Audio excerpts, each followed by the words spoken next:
आणि आता बातमी आहे राज्याच्या आर्थिक स्थितीविषयी। राज्याची आर्थिक आघाडीवर घसरगुंडी झाल्याचं समोर आलंय। पंतप्रधानांच्या आर्थिक सल्लागार परिषदेपाठोपाठ नीती आयोगाच्या अहवालातही आर्थिक आघाडीवर महाराष्ट्राची पिछेहाट झाल्याचा निष्कर्ष काढण्यात आलाय। राज्यांच्या वित्तीय आरोग्य निर्देशांकात महाराष्ट्र राज्य हे 4थ्या क्रमांकावरून आता 6व्या क्रमांकावर घसरलंय। आता यावरूनही राज्यात आरोप प्रत्यारोप सुरू झालेत, पाहूयात। देवेंद्र फडणवीसांनी राज्याचं स्टीअरिंग तर हाती घेतलंय, पण राज्याची ही गाडी चालवताना त्यांना मोठी कसरत करावी लागणार आहे। कारण पंतप्रधानांच्या आर्थिक सल्लागार परिषदेपाठोपाठ नीती आयोगाच्या अहवालातही आर्थिक आघाडीवर महाराष्ट्राची पिछेहाट झाल्याचं समोर आलंय। राज्यांच्या वित्तीय आरोग्य निर्देशांकात महाराष्ट्र राज्य 4थ्या क्रमांकावरून 6व्या क्रमांकावर गेलंय।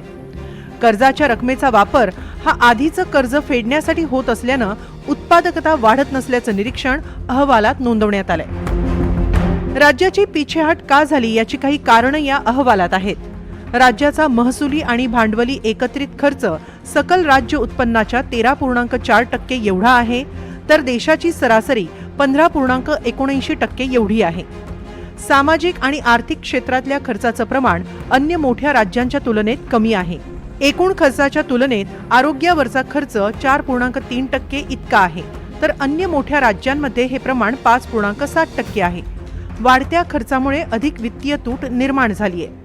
2018-19 पासून कर्जाच्या प्रमाणात वर्षाला 9.92% वाढ होतीये, अशी निरीक्षणं अहवालात नोंदवण्यात आली आहेत। नीती आयोगाच्या अहवालानंतर विरोधक आक्रमक झाले, तर सत्ताधाऱ्यांनी मात्र इतर राज्यांत विकास कसा शून्य आहे त्याचे दाखले दिले।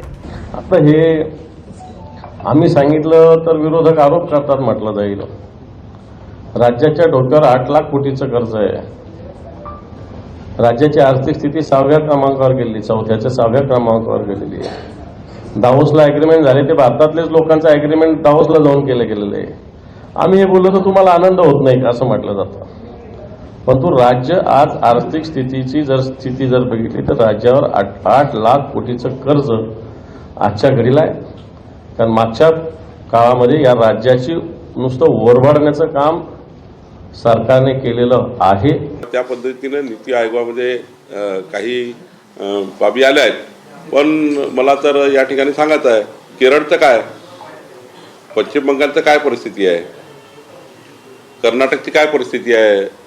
नीती आयोगाच्या या अहवालामध्ये अत्यंत वाईट परिस्थिती आहे। डेव्हलपमेंट शून्य आहे कर्नाटकमध्ये, डेव्हलपमेंट शून्य आहे केरळमध्ये, पश्चिम बंगालमध्ये तुम्ही बघितलं असाल त्या नीती आयोगाच्या रिपोर्टमध्ये काय म्हटलं आहे। त्यामुळे झिरो डेव्हलपमेंट करताही अशी परिस्थिती आहे। महाराष्ट्र तर 1 लाख पटीने पुढे आहे। नीती आयोगाच्या अहवालानुसार ओडिशा 1ल्या क्रमांकावर, छत्तीसगड 2ऱ्या क्रमांकावर, तर त्या पाठोपाठ गोवा, झारखंड आणि गुजरातचा नंबर लागतो। महाराष्ट्र 6व्या क्रमांकावर आहे।